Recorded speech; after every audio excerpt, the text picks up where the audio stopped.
Hello everyone, today we're going to talk about the Capilano Golf and Country Club. In order to know how this sport is being organized in Canada, we are going to take a look in the governing body. So the golf system is actually multifaceted. The national governing body is the Golf Canada, is responsible for the championship of amateur and professional level in Canada, and also our Team Canada is registered with this club, and then it also provide a sort of golf program for juniors. As for the provincial part, there is Golf Ontario, Golf Quebec, or British Columbia Golf Association, which Capilano Golf Club is under the government of. So in each province, the little golf clubs are being governed by the provincial level, and then the provincial level has to report back to Golf Canada, and this built the entire multifaceted governing system. Golf Canada is responsible for all the national championship in Canada. To be able to participate in these competitions, you need to register with the Golf Canada. For the smaller clubs that they have their own championship, those competitions do not necessarily need to report with Golf Canada. They can just launch the competition on their own. Also, those clubs are in collaboration with Golf Canada. As we can see here, some competition are actually being held in different clubs and locations. You don't necessarily need to be a member of any clubs or have to register with Golf Canada in order to participate in golf.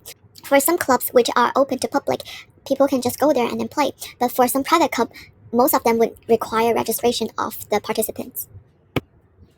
Moving forward to the organizational model, Capilano Club has a long history in Canada since 1926, and it also has a really good reputation in being ranking the first in British Columbia, fifth across Canada.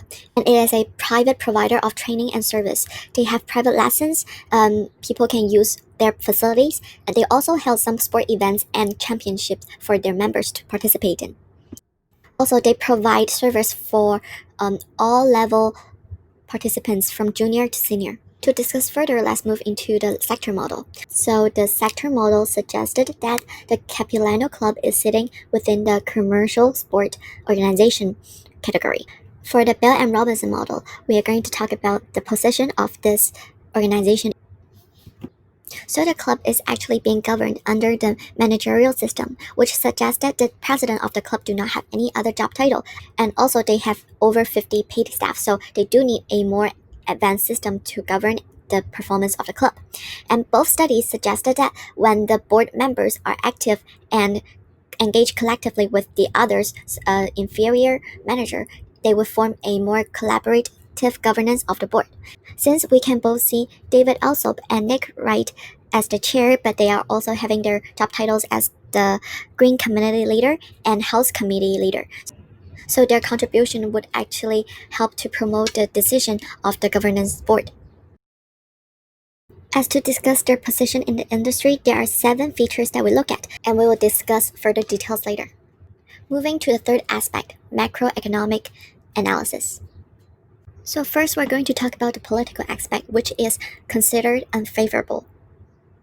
So in 2014, Ottawa privatized all the golf courses, and later on, in 2018, Kingston shut down all the 9-hole courses after 40 years of operation because the shrinking size of the population since 2010, and they are losing almost 200,000 every year for operating the 9-hole courses that no one use. So standing from a political standpoint, the government does not show much support to the golf sport. According to this table, we can tell that golf is not receiving as much funding as the other more popular sports such as basketball or curling in Canada. So we can consider the governance support of the sport is unfavorable. According to the economic impact study of golf in Canada, there was a 36.8 billion of GDP impact during the year of 2014, including 19.7 billion expenditure, as well as providing 3.1 million jobs, in creating 8.3 billion in household income and also 1.4 billion in property taxes. However, when it comes to 2019, the GDP dropped from 36.8 to 29.4 billion. Comparing the property taxes, it reduced from 1.4 to 1.2 billion, and also 0.3 billion down in federal and provincial income taxes. This data is being collected by National Allied Golf Association, which is comprised of the 5 major golf clubs in Canada, and proved this study to be quite valid and reliable. So there are currently 5.7 million people in Canada are playing golf, and the entering amount each year is equivalent with the exiting amount. So the number hasn't really significantly dropped or increased in the past few years. However, it suggests that lack of engagement of the golfers. 70% of them do not regularly play the sport, and most competition rounds are being completed by the rest 25%. So it is also suggests that most people start playing golf around the age of 18 to 20 and they exit before the age of 60. And the demographic of the golf population also suggested most of them are well educated, has higher incomes with the position of executives, professional or retired, and mostly male dominated when women think the game is not worth the cost. Let's take a look into the shrinking population. In the year of 2015, there were over 304,000 members registered with Golf Canada, and 4 years later, there's only 271,000 left, which is a significant decrease. Also, as for the page view online, there were over 36 million people viewing Golf Canada website when during the year of 2019, only 15 million left, which is almost decreased by 50%. So both of this suggest that the popularity of the sport has decreased. FutureLink is a program that they launched with Acura to foster future generation golfers. So overall, with the significant shrinking population, we can conclude the golf right now to be unfavorable in the social aspect. But for the next 10 years, it may be different as they are trying to foster more new generation golfers. Moving to environmental, Golf Canada suggests that there are over 175,000 hectares of green space managed by over 2,300 golf courses. So I think it is pretty environmental friendly as they are protecting the wildlife and doing all the green work for the use of the facility. As for the legal aspect, errant golf ball nuisance is quite common for the golf organization owner. There were over 5 different cases within the last decades about the neighbor suing the golf owners of constant disruption through errant golf ball. And for the technological aspect, there are mainly mobile device applications, which including the real-time game tracker, the monitors that mostly capture the motion of the golfer and tell the feedback, including the swing speed, the distance, and the tendency of the misses. Moreover, Golf Canada is intended to launch another score center platform in 2021. So overall, we think golf is a shrinking and unstable sport for now, as the demographic population is shrinking and political does not support it, and economic, it is also dropping their revenue as well. Moving to microeconomic analysis, first we're going to talk about the competitors. Among all the courses that is in the top 10 list, Capilano is the only one in the British Columbia province, while the others are mainly located in Ontario and Nova Scotia. Capilano is also considered as one of the most high-end and privileged club, as the initiation membership is sitting at 96,000 and maintenance fee is over 35,000 annually. And it is also one of the few golf clubs that still need to waitlist for, which is sitting at 1 to 4 years. So it actually has a long list of competitors, including the Shaughnessy, the Marine Drive, and all other golf clubs in Vancouver that is quite famous. So when we compare the initiation membership cost, Capilano is actually the most expensive and also has the longest terms of wait years. So for people who's able to afford 65,000 or 75,000 to go to Marine Drive or Shaughnessy, they may not actually mind to put a little bit more in order to go to the number one club, as the membership fee is paid in mostly 10 terms. As for the substitute, according to Stat Canada, golf is actually ranked the second most popular sport in 2016. It is also quite hard to find an exact same substitution, as golf is more about privacy and freedom and socializing chance, which other sport might not able to provide. For similar setting, archery that also is pretty quiet, they are lack of socialization. For sport that require similar skills such as baseball or cricket, one of them is not that developed when the other require multiple players and people might not always get that many companions for it. As for price-wise, the other three sport is definitely much cheaper. Even though it is hard to find the exact same substitute, there is a really high chance of people may switch to other sport because of the price. So for this aspect, I think it would be unfavorable.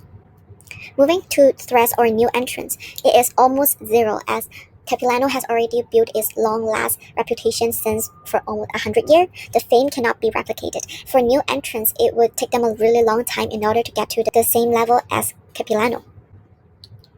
As for the buyers and customers, take a look into their annual report. Between the year of 2014 and 2015, only like 10 people difference between, and this number is considered as a really, really minor change. So we can see from the figure on the right, we can see that there are declining applicants every year, and a lot of them are still waiting to become a member. And current members are sitting at 1 to 2 years waitlist. More of them are still at 5 to 6 years. I think they are never short of buyers and customer based on the numbers, so we can conclude it as favorable. As for supplies, it doesn't seem like a big problem as they have their own land. They do not need to worry about the renting of courses, and also equipments are not in huge need. As for people who are able to pay for the 96,000 membership, they sure can afford to buy their own equipments. However, it is a lack of human resources of the club. According to studies, recruiting new employees to a golf club always requires lots of effort. Moving to the financial statement. During the year of 2015, we can see that their revenue actually increased, mainly because of the growing of membership dues, food and beverage sales, and also the golf club and match revenue. And for the expenses, we can also see because of the more activities they held, there is higher expenses in purchasing more food and beverages and other supplies for the activities. Even though the expenses are much higher compared to the year before, they still generate a good amount of revenue, leading to 53,000 as compared to the 4,000 in 2014. Club facility is a part that they generate most of their revenues, which is the entrance fee. However, we do see a lower entrance fee in this year as compared to the year before, so we can conclude there is less entry of new members, which we also discussed before in the previous slides. And this is just the general performance of the club this year, in 1 year. In order to check its financial health, in a broader term, we're going to discuss about their current assets. In this page, it has suggested that current assets has grown comparing to the year before, and after paying all the liabilities and their debts, they're still looking at almost 1 million more than the year before. This asset statement has proved that the Capilano Golf Club is sitting as a really healthy state of financial performance. We can see this year in 2015 they have paid 3 million in short-term investments, so suggesting that they are trying to invest in some financial activities. The number and reward may come in next year's statement. So overall, we think their financial status is quite healthy and long-term sustainability is also guaranteed. According to their websites, they're not keeping up with the changing generation and very less improvements has been made to their game rules. First, easy access. In order to build a more inclusive environment and also help to recruit more members for these clubs, I suggest they should shorten their application process. The 4-year waiting period is too long right now. People are living in a fast-paced society, and when they need to wait 4 years, they might just quit. Secondly, they should also provide different programs and different packages for the users. Lots of golf clubs right now are providing 1-day experience or 1-year trial membership, or even pay-per-use terms for the new golf players. I'm not suggesting that they should reduce their price, as according to most studies, pricing elasticity is quite irrelevant with the demand, but I think they should launch more packages and different membership to suit the different needs in order to ensure long-term club viability. As mentioned before, the club is lack of innovative activities. Studies suggest that customer satisfaction is key to their loyalty. Although the Capilano is a traditional club, they need to keep up with the modernized society.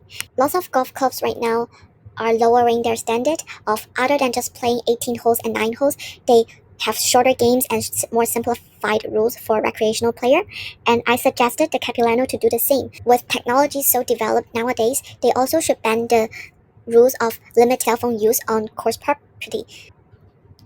Last but not least, target population.